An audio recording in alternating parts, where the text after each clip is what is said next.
Hola grupo, bienvenidos a esta videoclase. Hoy vamos a charlar sobre un tema que seguro les va a sonar familiar y se trata de las interferencias lingüísticas. Para empezar, lo primero que tenemos que hacer es ponernos de acuerdo en qué entendemos por interferencia. Imaginemos entonces que un texto es como un mensaje que viaja desde un punto A hasta un punto B. En este trayecto a veces aparece un ruido, algo que interfiere y que hace que el mensaje no llegue tan claro al lector meta. Ese ruido es lo que vamos a llamar interferencia. ¿Y por qué entonces hablamos de interferencia lingüística? Porque ese ruido aparece justamente en la comparación entre dos sistemas de lenguas, en nuestro caso entre el inglés y el español. Estas interferencias pueden colarse en distintos niveles, ya sea en lo sintáctico, en lo léxico, en lo semántico, y tal como dice el profesor García Yebra, chocan con la norma o la costumbre de la lengua de llegada, de la lengua meta. Entonces, para dejarlo claro, una interferencia es el fenómeno que se da cuando al traducir dejamos que un rasgo del inglés, ya sea léxico, morfológico o sintáctico, se meta en nuestro español, que es la lengua meta. Vamos ahora a entrar un poco más en detalle y dividir las interferencias lingüísticas en grupos. Además de las interferencias léxicas, vamos a ver que hay un grupo que lo podemos llamar anglicismos de frecuencia. ¿Qué significa esto? Básicamente son aquellas construcciones que existen en español y que son correctas, pero que usamos mucho menos, con mucha menos frecuencia que en el inglés.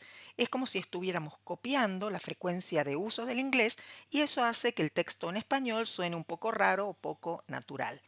El segundo grupo son los que llamamos innovaciones sintácticas. Acá estamos hablando de algo más evidente.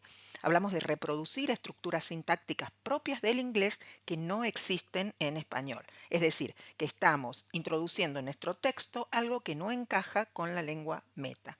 En ambos casos, la idea es reconocerlos, entender por qué aparecen y aprender a evitarlos para que nuestro texto meta suene más natural. En esta videoclase vamos a abordar con detalle los anglicismos de frecuencia y las innovaciones sintácticas. Las interferencias del plano léxico las vamos a ver con más detalle la semana próxima. Vamos a empezar con un tipo de interferencia lingüística que se llama repetición excesiva o innecesaria. Es un anglicismo de frecuencia, es decir, un error de estilo. ¿Dónde está aquí el problema?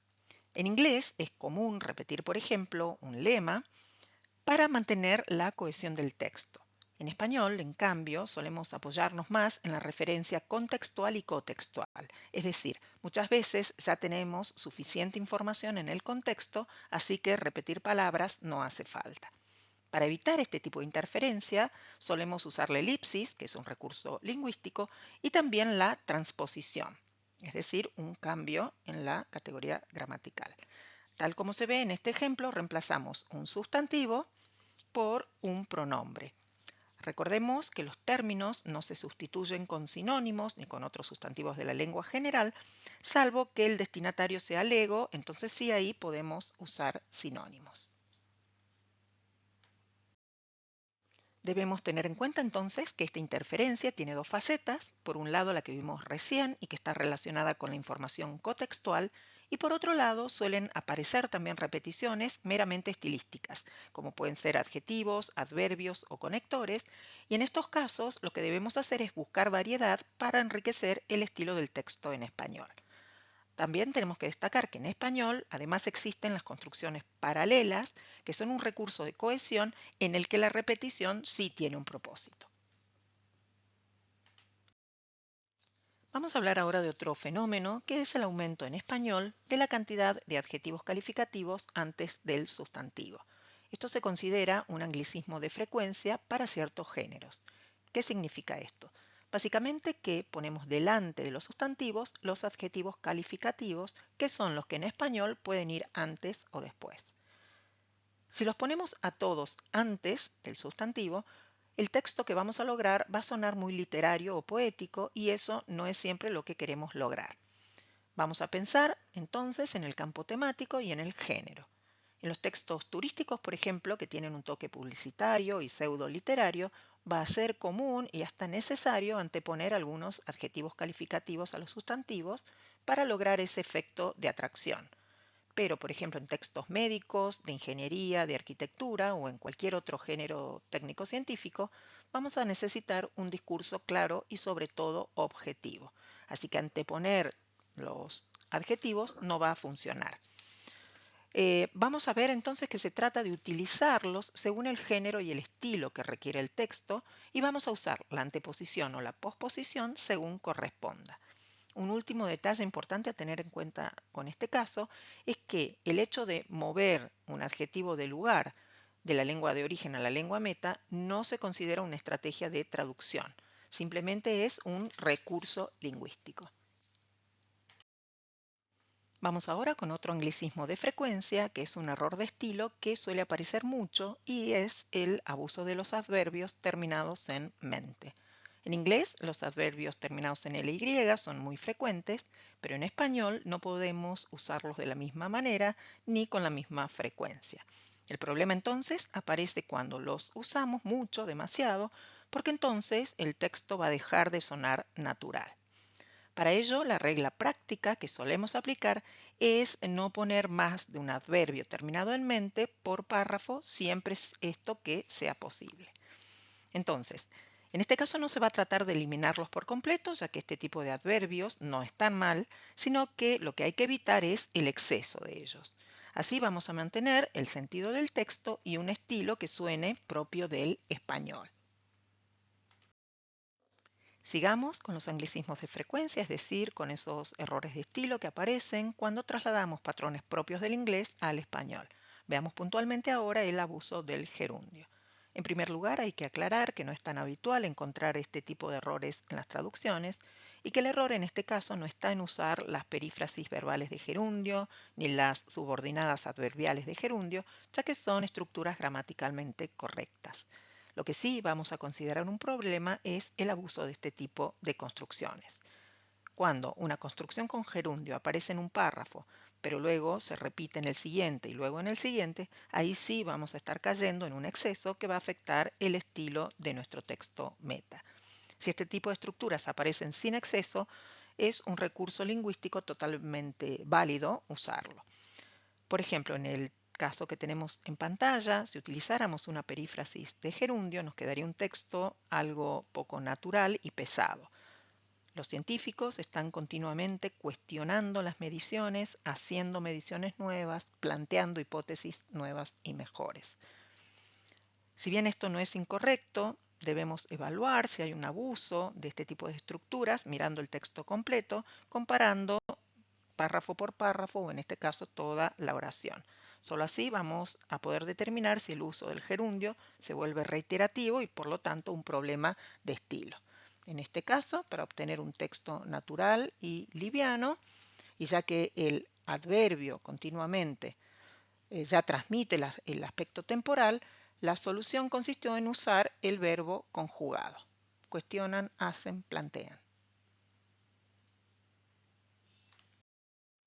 Seguimos avanzando y ahora abordamos otra interferencia relacionada con el gerundio, que en este caso sí se trata de una innovación sintáctica. ¿Qué significaba esto? Que aquí sí estamos frente a un error gramatical. Recordemos que cuando hablamos de gerundio nos referimos por supuesto al español, ya que en inglés hablamos de la forma ing, que en estos casos son participios presentes. Aquí hay dos situaciones principales que se pueden presentar y que representan una innovación sintáctica.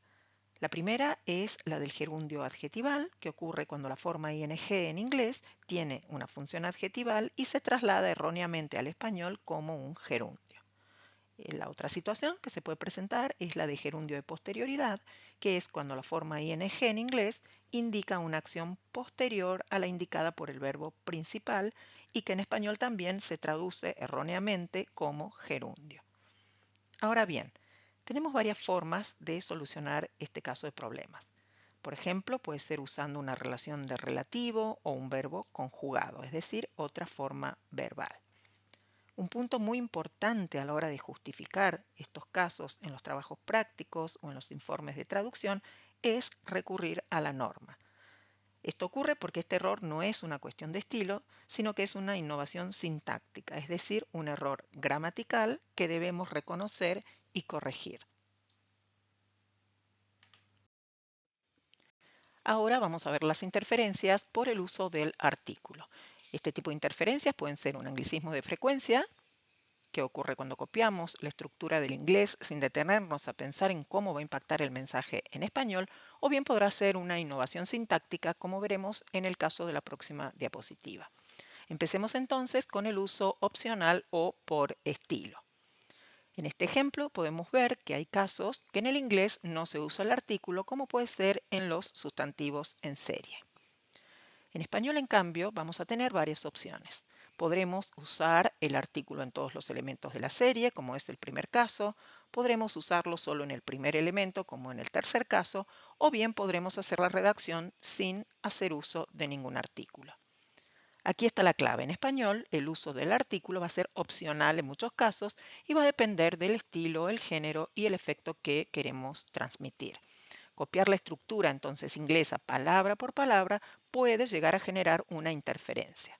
Podemos terminar con un texto que suene demasiado rígido si ponemos artículos innecesarios, o bien podemos obtener un texto poco claro si omitimos estos artículos donde era necesario ponerlos.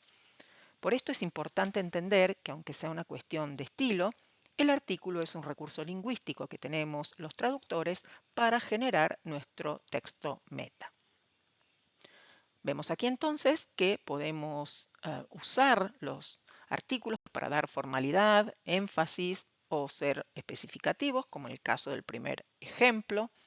Podemos usar los artículos solo en un primer elemento para lograr un estilo más ligero y directo, como en el caso del tercer ejemplo, o bien podemos omitirlos para un efecto más genérico, como en el segundo caso.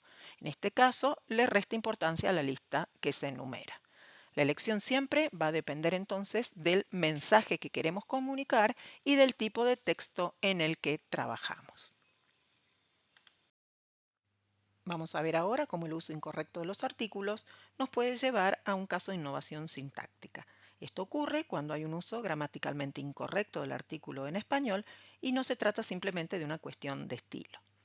Siempre vamos a ver que el artículo se debe analizar a partir del sintagma nominal al que afecta, por lo que la función que cumple ese sintagma nominal dentro de la oración resulta fundamental. Para entender y justificar estos casos, tendremos que fijarnos en la definitud o indefinitud del sintagma nominal y también en si este es específico o inespecífico. Por ejemplo, un sintagma inespecífico puede ser genérico y eso va a cambiar la forma en la que usamos el artículo.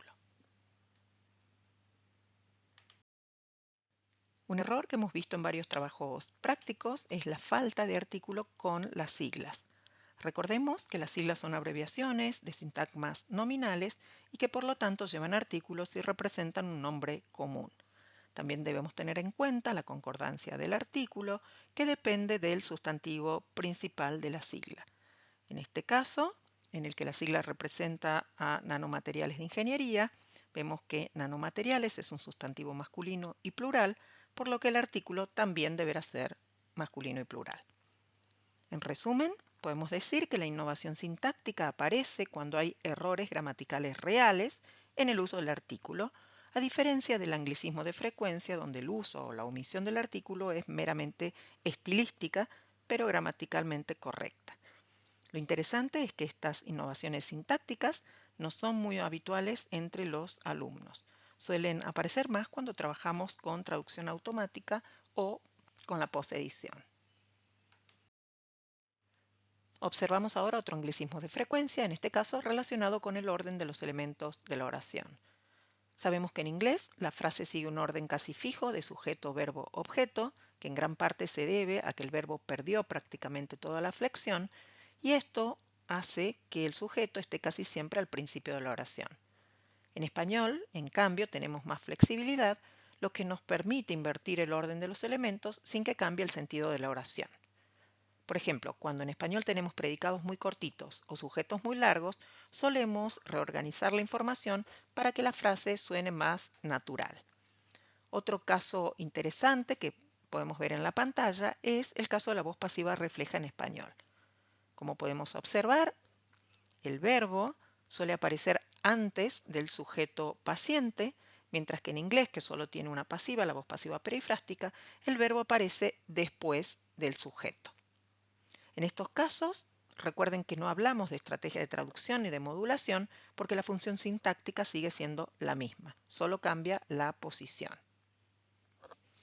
Además, también debemos decir que la flexibilidad del español nos permite jugar con la posición de los complementos circunstanciales, sobre todo del de los de tiempo y lugar. Ojo que el punto no es moverlos arbitrariamente y mucho menos para disimular que usamos un traductor automático. Se trata de usar esta flexibilidad que tiene el español de una manera consciente y estilísticamente adecuada. Siguiendo con la misma interferencia lingüística, es decir, con el orden de los elementos de la oración, vamos a ver ahora un ejemplo pero con voz activa. En este caso, la solución consiste en cambiar el orden de los elementos, pero además también cambiamos la función sintáctica. Vemos que lo que en inglés era el objeto directo, ahora se convierte en sujeto en español. Este cambio de función sintáctica nos ayuda a reorganizar el orden y a generar un texto más canónico en español. Otro caso de interferencia que suele aparecer en las traducciones es el abuso de la voz pasiva perifrástica.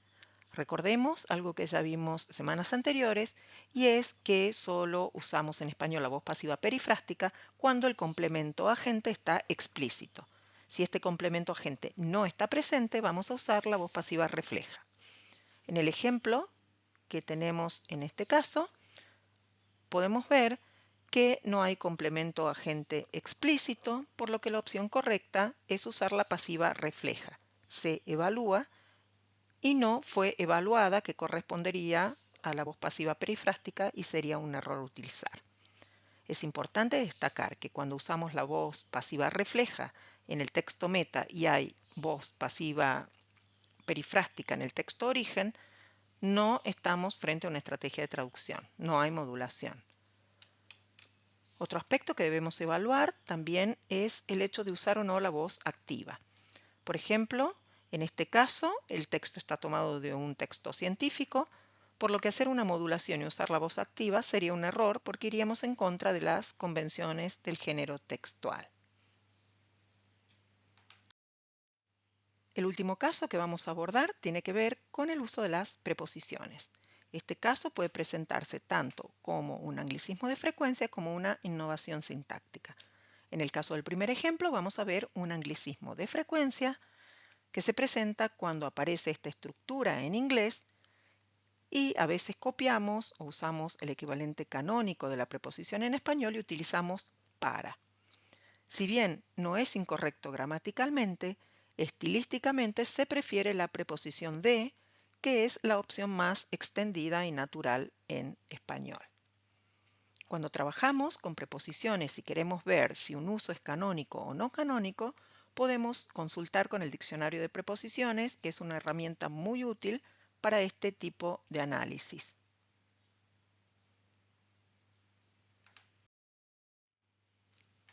En este ejemplo vamos a ver un caso de innovación sintáctica con preposiciones. Aquí sí estamos ante un uso incorrecto que tiene que ver con el dequeísmo, es decir, olvidarse de la preposición de que ciertos verbos exigen obligatoriamente en español. A diferencia del anglicismo de frecuencia, aquí sí estamos frente a un error gramatical, por lo que la justificación no se hace por estilo, sino consultando fuentes gramaticales confiables como por ejemplo diccionarios de preposiciones, la RAE o la Fundeo. En estos casos es importante identificar el verbo que exige la preposición de y corregirla. No usarla alteraría la estructura correcta de la oración y sí se considera un error de la lengua.